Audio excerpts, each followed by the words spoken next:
সুপ্রিয় ছাত্রছাত্রীবৃন্দ, করোনা মহামারীর এই দুর্যোগের সময়ে সারা দেশের অনলাইন ক্লাসের অংশ হিসেবে গোবিন্দগঞ্জ সরকারি কলেজেও আমরা অনলাইনে ক্লাস নেওয়া শুরু করেছি। তারই অংশ হিসেবে আজকে অনার্স চতুর্থ বর্ষের ভারতীয় উপমহাদেশের ইতিহাসের মুঘল প্রশাসনের ইতিহাস সম্পর্কে আমরা আজকে বিস্তারিত জানব। তোমরা সবাই বাসায় থেকো, ভালো থেকো, তোমাদের সুস্বাস্থ্য কামনা করছি এবং সময় না নষ্ট করে তোমরা পড়াশোনা করো।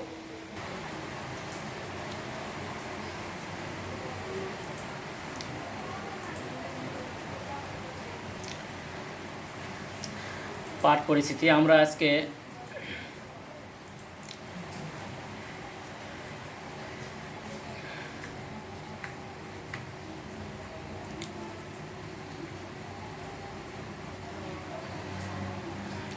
আজকের আলোচনায় ক্লাসে আমি আছি মোহাম্মদ রাহেন আলী, প্রভাষক ইসলামী ইতিহাস ও সংস্কৃতি বিভাগ, গোবিন্দগঞ্জ সরকারি college, Gobindaganj Gaibandha.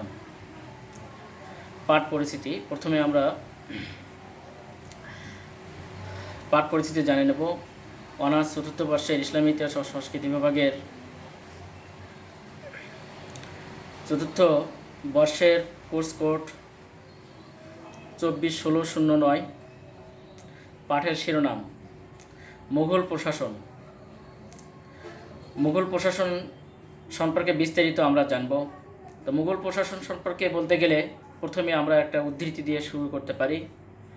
Sir JN Sarkar বলেন, it was the Persian Arabic system in an Indian setting.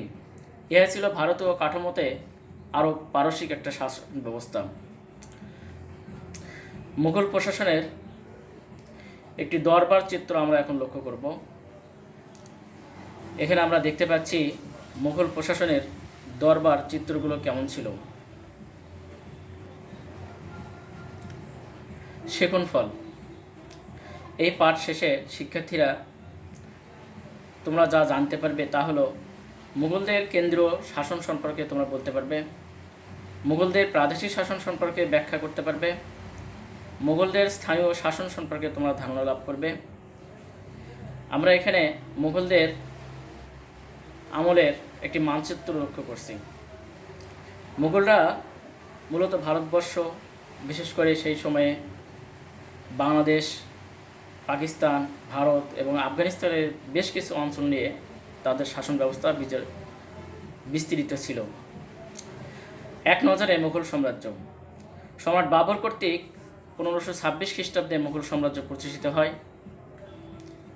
সর্বশ্রেষ্ঠ শাসক ছিলেন সম্রাট আকবর। এছাড়াও হুমায়ুন, জাহাঙ্গীর, শাহজাহান ও আওরঙ্গজেবও উল্লেখযোগ্য শাসক ছিলেন। কেন্দ্রীয় ও প্রাদেশিক দু ধরনের শাসন ব্যবস্থা প্রচলিত ছিল। সম্রাট দ্বিতীয় বাহাদুর শাহর সময়ে 1858 খ্রিস্টাব্দে এই মুঘল সাম্রাজ্যের পতন ঘটে।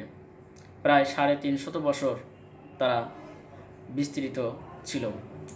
মুঘল প্রশাসন ব্যবস্থার বিস্তারিত আমরা প্রতিনিধিদের এখানে দেখতেছি যারা ক্ষমতা ছিল। তাদের মধ্যে উল্লেখযোগ্য ছিল 1526 খ্রিস্টাব্দে যার মাধ্যমে এই সাম্রাজ্য প্রতিষ্ঠা লাভ করে সম্রাট বাবর। 1526 থেকে 30 খ্রিস্টাব্দ পর্যন্ত তিনি ক্ষমতায় ছিলেন। এরপরে আসেন হুমায়ুন, যিনি 1556 খ্রিস্টাব্দ পর্যন্ত ক্ষমতায় ছিলেন। তারপরে আসেন সম্রাট আকবর, তিনি 1605 খ্রিস্টাব্দ পর্যন্ত ক্ষমতায় ছিলেন। তারপর আসেন সম্রাট জাহাঙ্গীর, তিনি 1627 খ্রিস্টাব্দ পর্যন্ত ক্ষমতায় ছিলেন। এরপরে আসেন শাহজাহান, তিনি 1658 খ্রিস্টাব্দ পর্যন্ত ক্ষমতায় ছিলেন। এরপরে আসেন আওরঙ্গজেব, তিনি 1707 খ্রিস্টাব্দ পর্যন্ত ক্ষমতায় ছিলেন। এই শাসকগুলো মূলত উল্লেখযোগ্য শাসক ছিল। অ্যাডমিনিস্ট্রেশন অফ আকবর, অর্থাৎ মুঘল সাম্রাজ্যের ভেতর উল্লেখযোগ্য শাসক ছিলেন সম্রাট আকবর। তার সময়ে কাউন্সিল অফ মিনিস্ট্রিতে দেখা যায়, অর্থাৎ মন্ত্রী পরিষদে যারা সবচাইতে ঊর্ধ্বতন ছিলেন, এক নম্বরে ছিলেন ওয়াজির, যাকে দেওয়ান নামেও ডাকা হতো। 2 নম্বরে ছিল মীর বকশি, 3 নম্বরে ছিল কাজী, 4 নম্বরে ছিল চিফ সদর। আমরা দেখতে পাই সেই সময়ে দেওয়ানি আম নামে একটি দরবারের প্রভাব ছিল। এখানে যারা প্রাধান্য পেত তারা হচ্ছে সুবাস বলা হতো, যাকে সুবেদার বলা হয়। এছাড়াও ছিল সরকার, তার অধীনে ছিল আবার পরগনাস, তার অধীনে ছিল হচ্ছে পঞ্চায়েত অর্থাৎ গ্রাম্য পঞ্চায়েত। দেওয়ানি খাস একটি উল্লেখযোগ্য দরবার ছিল। The empire holds his meetings with his senior officers in the Diwani Khas, অর্থাৎ সিনিয়র অফিসাররাই মূলত দেওয়ানি খাসের সদস্য ছিল। আমরা দেখতে পাচ্ছি যে একটি দরবার চিত্র, সেখানে এই দেওয়ানি খাসের সাথে যারা জড়িত তাদের নিয়ে দরবার করা হচ্ছে।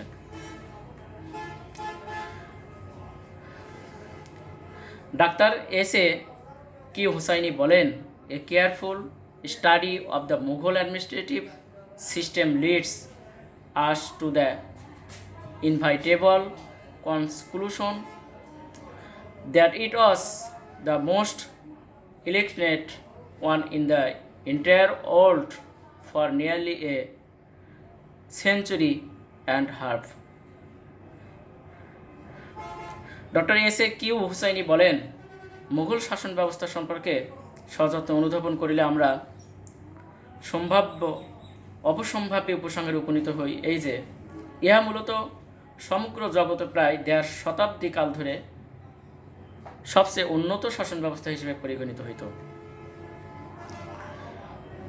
কেন্দ্র দপ্তরসমূহ, 1 নম্বর ছিল অর্থ ও রাজস্ব দপ্তর, যার প্রধান ছিল যার প্রধানকে বলা হতো দিওয়ান। দ্বিতীয়ত ছিল সামরিক বিষয়ক দপ্তর, যার প্রধানকে বলা হতো মীর বকশি। তৃতীয়ত ছিল সরবরাহ দপ্তর, যার প্রধানকে বলা হতো মীর সামান বা খান সামান। চতুর্থত ছিল বিচার বিভাগ, যার প্রধানকে বলা হতো কাজী। পঞ্চমত ছিল ধর্ম বিষয়ক বিভাগ, যার প্রধানকে বলা হতো সদর সুদূর। ষষ্ঠত ছিল নৈতিক চরিত্র নিয়ন্ত্রক দপ্তর, যার প্রধানকে বলা হতো মুহতাসিব। সপ্তমতে ছিল গোলন্দাজ বিভাগ, যার প্রধানকে বলা হতো মীর আতিশ বা দারোগা-ই তুপখানা।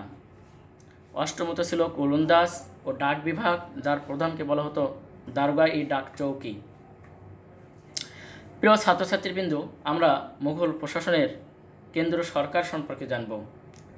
সম্রাট সমস্ত ক্ষমতার মূল কেন্দ্র ছিল, তবে ইসলামের মৌলিক বিধানের পরিপন্থী কোনো কাজ করিলে আলেমগণ তাহাকে পদচ্যুত করিবার মতো ক্ষমতা রাখেন। সম্রাট প্রধানমন্ত্রী বা উজিরকে নিয়েও বিভিন্ন পদক্ষেপ গ্রহণ করেন। প্রধান দেওয়ান বা উজির সম্রাটের নিচেই ছিল মূলত উজিরের স্থান বা প্রধানমন্ত্রীর ন্যায়। রাজস্ব বিভাগের প্রধান অধ্যক্ষ বলা হতো তাকে। প্রথম দিকে অর্থমন্ত্রী অন্যান্য বিভাগও তিনি পরিচালনা করেন। দুর্বল সম্রাটের বেলায় উজির সামরিক বিভাগও পরিচালনা করেন। টাকা পয়সা প্রদানের সমস্ত আদেশপত্রে উজির দস্তখত করেন। আওরঙ্গজেবের মৃত্যুর পর উজিরই রাষ্ট্রের সত্যিকারের শাসকে পরিণত হয়। আমরা প্রাদেশিক শাসন ব্যবস্থা সম্পর্কে জানব। প্রাদেশিক শাসন ব্যবস্থার শাসনকর্তা ছিল নাজিম, যাকে সুবেদার নামেও ডাকা হতো। এছাড়াও ছিল দেওয়ান, বকশি, কাজী, সদর, মুহতাসিব এবং গ্রামাঞ্চলের সাথেও এই প্রাদেশিক শাসন ব্যবস্থার সংযোগ ছিল। যেমন 1 নম্বর মহকুমায় নিযুক্ত ফৌজদারের মাধ্যমে, 2 নম্বর রাজস্ব বিভাগের নিম্ন স্তরের কর্মচারীদের মাধ্যমে, তৃতীয়ত সুবেদারদের দরবারের জমিদারদের আগমনের মাধ্যমে, চতুর্থত সুবেদারদের গ্রাম অঞ্চল পরিদর্শনের মাধ্যমে। প্রাদেশিক শাসন ব্যবস্থা। সম্রাট আকবর সাম্রাজ্যকে 12টি প্রদেশে বিভক্তি করেন, পরবর্তীতে 15টি এবং জাহাঙ্গীরের সময়ে 17টি, আওরঙ্গজেবের সময়ে 21টি পর্যন্ত প্রদেশে বিভক্ত করা হয়। প্রদেশগুলোকে আবার কতগুলি সরকার ও জেলায় বিভক্ত করা হয়। ফৌজদার হলেন এসব সরকারের প্রধান কর্মকর্তা। প্রত্যেক সরকার অনেকগুলি পরগনা বা মহলে বিভক্ত থাকে। সিকদার হইলেন পরগনার শাসনকর্তা। আমরা একটি সুবাদারি সিস্টেম অর্থাৎ মুঘল অ্যাডমিনিস্ট্রেশন, মুঘল প্রশাসনের সুবেদারি সিস্টেমের একটি চিত্র আমরা লক্ষ্য করছি। প্রিয় ছাত্রছাত্রীবৃন্দ, আমরা মুঘল প্রশাসনে এবার রাজস্ব ব্যবস্থা সম্পর্কে জানব। কেন্দ্রীয় রাজস্বের প্রধান উৎসসমূহ ছিল ভূমি রাজস্ব, শুল্ক, টাকশাল, উত্তরাধিকার, শত্রু, পরিত্যক্ত দ্রব্য এবং জিজিয়া। নতুন অর্থ কমিশন নিয়োগ করা হয়।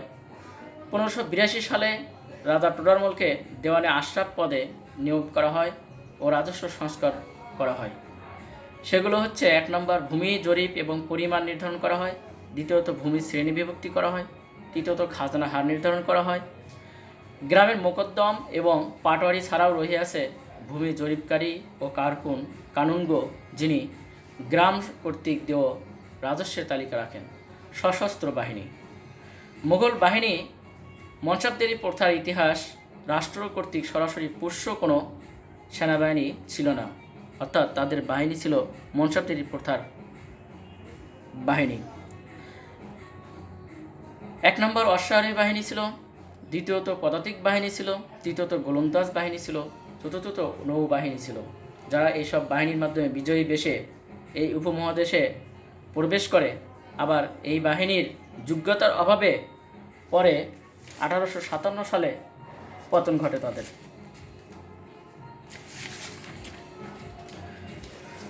প্রত্যেক মনসাবদারের নিকট নির্দিষ্ট সংখ্যক সৈন্য নিযুক্ত করিতেন, অর্থাৎ তার সম্রাটের আদেশের অপেক্ষায় থাকিতেন তারা, এবং মনসাবদারেরা সরকারের হতে উচ্চ হারে বেতন এবং জায়গির পাইতেন, যা দ্বারা সৈন্যবাহিনী নিযুক্ত করিতে পারিতেন। মোগলদের সামন্ত রাজারাও প্রয়োজনে সৈন্যবাহিনী সহ সম্রাটকে সাহায্য করিত। আমরা মুঘল শাসনের 3টি বৈশিষ্ট্য সম্পর্কে জানব। মুঘল শাসন আমলের 3টি বৈশিষ্ট্য হচ্ছে: প্রথমত, সরকারের আদর্শ, ধর্ম, রাজস্ব আদায়ের আইন কানুন, বিভাগীয় ধারা পদ্ধতি এবং তাহাদেরও রাজস্ব কর্মচারীদের উপাধিসমূহ ছিল মূলত অভারতীয়।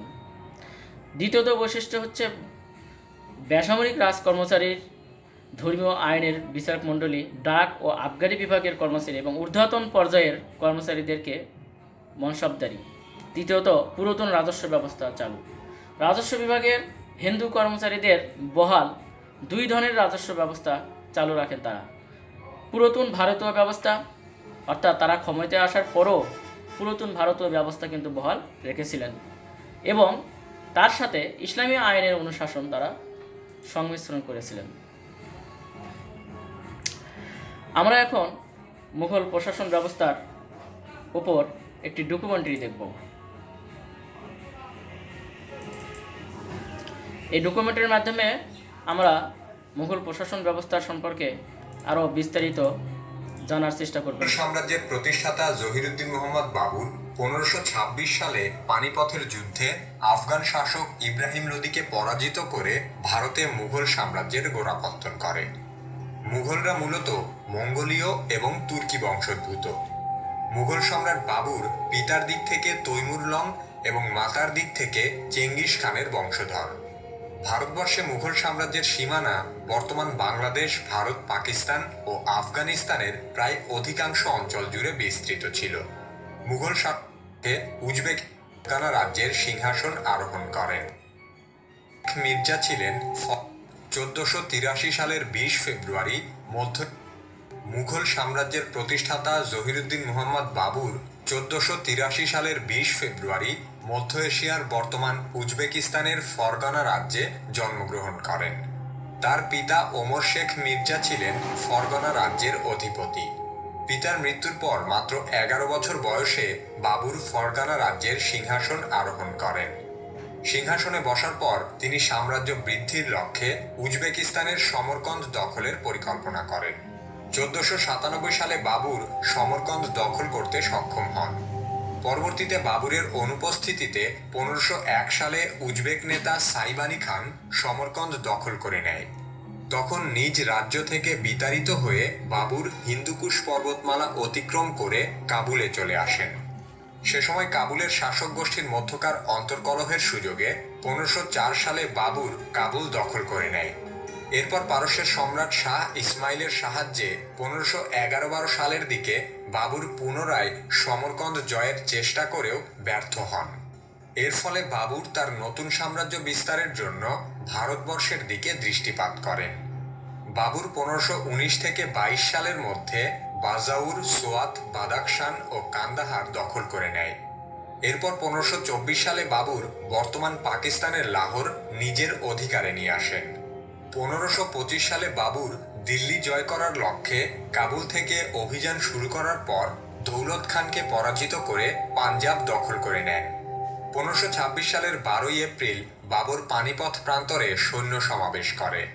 এই পানিপথ প্রান্তরেই ঐতিহাসিক পানিপথের যুদ্ধ সংঘটিত হয়। অভিনব রণকৌশল ও দক্ষতায় বাবর মাত্র 12,000 সৈন্য নিয়ে আফগান শাসক ইব্রাহিম লোদির প্রায় লক্ষাধিক সৈন্যকে পরাজিত করেন। যুদ্ধে জয়লাভের ফলে জহিরুদ্দিন মোহাম্মদ বাবর দিল্লি ও আগ্রা দখল করে নেয়। এর মধ্য দিয়েই মূলত ভারতবর্ষে মুঘল সাম্রাজ্যের যাত্রা শুরু হয়। 1526 সালে দিল্লি দখল করে মুঘল সম্রাট বাবর পার্শ্ববর্তী অঞ্চল বিয়ানা, গাজীপুর, গোয়ালিয়র ও জৌনপুর দখল করে নেয়। 1526 থেকে 29 সালের মধ্যে বিভিন্ন যুদ্ধে রাজপুত ও অন্যান্য প্রতিদ্বন্দ্বীদের পরাজিত করে কনৌজ ও পাটনা দখল করে নেয়। অন্যদিকে বাংলা, বিহার সহ বিভিন্ন রাজ্য বাবরের অধীনতা স্বীকার করে। মুঘল সাম্রাজ্য প্রতিষ্ঠার মাত্র 4 বছরের মাথায় 1530 সালে মাত্র 47 বছর বয়সে সম্রাট জহিরুদ্দিন মোহাম্মদ বাবর মৃত্যুবরণ করেন। মুঘল সম্রাট জহিরুদ্দিন মোহাম্মদ বাবরের মৃত্যুর পর তার পুত্র হুমায়ুন মুঘল সাম্রাজ্যের সিংহাসন আরোহণ করেন। সম্রাট বাবর তার শাসনামলে মুঘল সাম্রাজ্যের সীমানা কাবুল থেকে গোগরা, গোয়ালিয়র থেকে বাংলা পর্যন্ত বিস্তৃত করলেও সে সময় ভারতবর্ষে শাসনতান্ত্রিক জটিলতা এবং বিদ্রোহ সহ নানা ধরনের অস্থিরতা বিদ্যমান ছিল। এরই প্রেক্ষাপটে মুঘল সম্রাট হুমায়ুনের শাসনামলেও বিরূপ প্রভাব লক্ষ্য করা যায়। 1538 সালে চৌসা ও কনৌজ যুদ্ধে সম্রাট হুমায়ুন তৎকালীন দুর্ধর্ষ সমর নেতা শেরশাহ সূরির কাছে পরাজিত হয়। ফলে শেরশাহ দিল্লি ও আগ্রা দখল করে নেয়। পরবর্তীতে পারস্যের সম্রাট শাহ তামাসপের সহযোগিতায় হুমায়ুন প্রথমে লাহোর উদ্ধার করেন। এরপর 1555 সালের জুলাই মাসে সম্রাট হুমায়ুন দিল্লি ও আগ্রা দখলের মধ্য দিয়ে ভারতবর্ষে পুনরায় মুঘল সাম্রাজ্য প্রতিষ্ঠা করেন। আকস্মিকভাবে 1556 সালে সম্রাট হুমায়ুনের মৃত্যু ঘটে। হুমায়ুনের মৃত্যুর পর মুঘল সিংহাসন অলংকৃত করেন তার ছেলে সম্রাট আকবর। ভারতবর্ষে শাসনতান্ত্রিক স্থিতিশীলতা আনার লক্ষ্যে তিনি আমলাতান্ত্রিক ব্যবস্থার প্রবর্তন করেন। অন্যান্য দেশের সাথে বাণিজ্যিক সম্পর্ক বৃদ্ধিতেও মনোযোগী ছিলেন সম্রাট আকবর। তিনি মোগলদের প্রধানতম প্রতিদ্বন্দ্বী রাজপুতদের সাথে সম্পর্ক উন্নয়নের জন্য এক রাজপুত নারীকে বিবাহ করেন। এর ফলে মুঘল সাম্রাজ্য এ যাবৎকালের সবচেয়ে বড় সীমানার অধিকারী হয়। ফতেপুর সিকরি, অমৃতসর মন্দির, দিল্লির জামে মসজিদ সহ বিভিন্ন ইমারত নির্মাণের কারণে সেই আমলটি শিল্প সংস্কৃতি বিকাশে উর্বর সময় হিসেবে বিবেচিত হয়। সম্রাট আকবরের শাসনামলে জিডিপির দিক থেকে মুঘল সাম্রাজ্য সমগ্র বিশ্বের মধ্যে চতুর্থ স্থানে পৌঁছায়। ধর্মীয় সহিষ্ণুতা প্রতিষ্ঠার উদ্দেশ্যে সম্রাট আকবর দ্বীন-ই ইলাহি নামে নতুন এক ধর্মমত প্রতিষ্ঠা করেন। এই ধর্মের অনুসারী ছিল মাত্র 18 জন।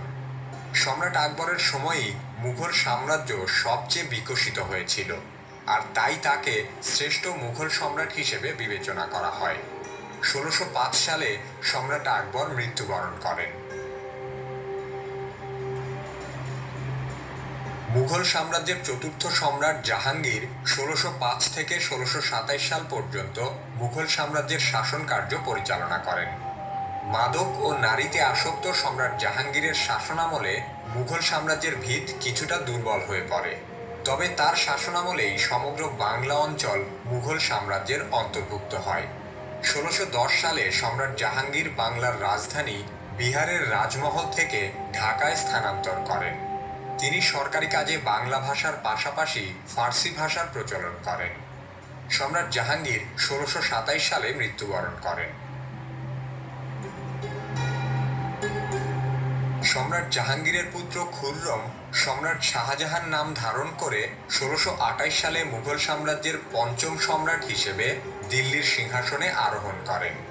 সম্রাট শাহজাহানের শাসনামলকে মুঘল শাসনামলের স্বর্ণযুগ হিসেবে অভিহিত করা হয়। শিল্প সংস্কৃতি বিকাশে সম্রাট শাহজাহানের পৃষ্ঠপোষকতার স্বীকৃতি হিসেবে তাকে প্রিন্স অফ বিল্ডার্স আখ্যা দেয়া হয়। সম্রাট শাহজাহান তার স্ত্রী মমতাজের প্রতি অকৃত্রিম ভালোবাসার নিদর্শন হিসেবে যমুনা নদীর তীরে দুর্লভ পাথরের তৈরি সমাধিসৌধ তাজমহল নির্মাণ করেন। সম্রাট শাহজাহানের শাসনামলে নির্মিত অপূর্ব স্থাপত্যশৈলীর মধ্যে রয়েছে দিল্লির লালকেল্লা, আগ্রার দুর্গ, দেওয়ানি আম, দেওয়ানি খাস প্রভৃতি। সম্রাট শাহজাহানের অমর সৃষ্টি হচ্ছে কোহিনূর হীরা ও মণিমুক্তা খচিত ময়ূর সিংহাসন, যা 1739 সালে পারস্যের সম্রাট নাদির শাহ কর্তৃক লুণ্ঠিত হয়। সম্রাট শাহজাহানের 4 পুত্রের মধ্যে অন্তর্কোন্দলের বলি হিসেবে পুত্র আওরঙ্গজেব তাকে গৃহবন্দী করেন। 1666 সালে সম্রাট শাহজাহান আগ্রার দুর্গে বন্দী থাকা অবস্থায় মৃত্যুবরণ করেন। সম্রাট শাহজাহানের উত্তরাধিকারী 4 পুত্রের প্রতিযোগিতায় আওরঙ্গজেব অন্যদের পরাস্ত করে।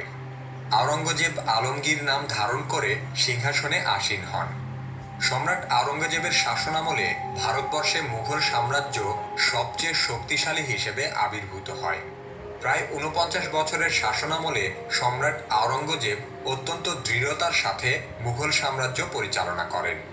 তার শাসনামলে জিজিয়া কর প্রথা চালু করা হয়। সহজ সরল জীবনযাপন ও ইসলামী শরীয়ত অনুযায়ী জীবন পরিচালনার জন্য তিনি জিন্দাপীর হিসেবেও পরিচিত ছিলেন। 1707 সালে সম্রাট আওরঙ্গজেব মৃত্যুবরণ করেন। সম্রাট আওরঙ্গজেবের মৃত্যুর পর মুঘল সাম্রাজ্যে বিশৃঙ্খলা ও বিদ্রোহ দেখা দেয়।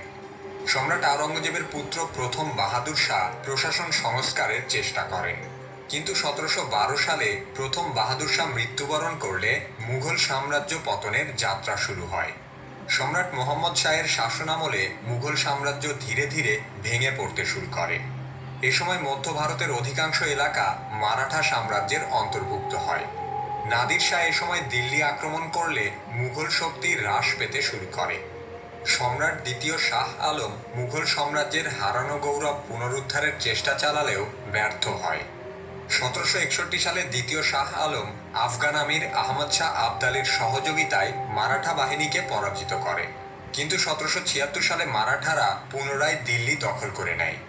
শেষ মুঘল সম্রাট দ্বিতীয় বাহাদুর শাহের শাসনামল শুধুমাত্র শাহজাহানবাদ নামক শহরের মধ্যেই সীমাবদ্ধ ছিল।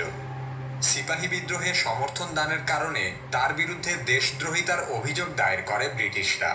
এর প্রেক্ষিতে দ্বিতীয় বাহাদুর শাহকে ব্রিটিশ নিয়ন্ত্রিত রেঙ্গুন বা বর্তমান মিয়ানমারে নির্বাসনে পাঠানো হয়।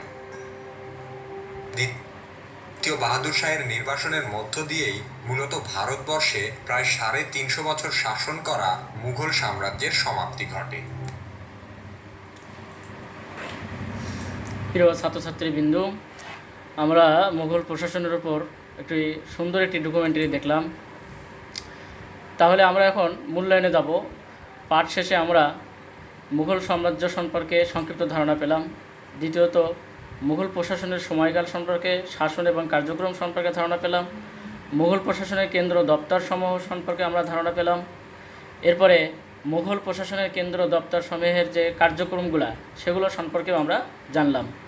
মুঘল প্রশাসনের দাপ্তরিক প্রাদেশিক যে দপ্তরগুলো সেগুলো সম্পর্কেও আমরা জ্ঞান লাভ করলাম। ষষ্ঠত, মুঘল প্রশাসনের প্রাদেশিক দপ্তরসমূহের কার্যক্রম সম্পর্কে আমরা ধারণা লাভ করলাম।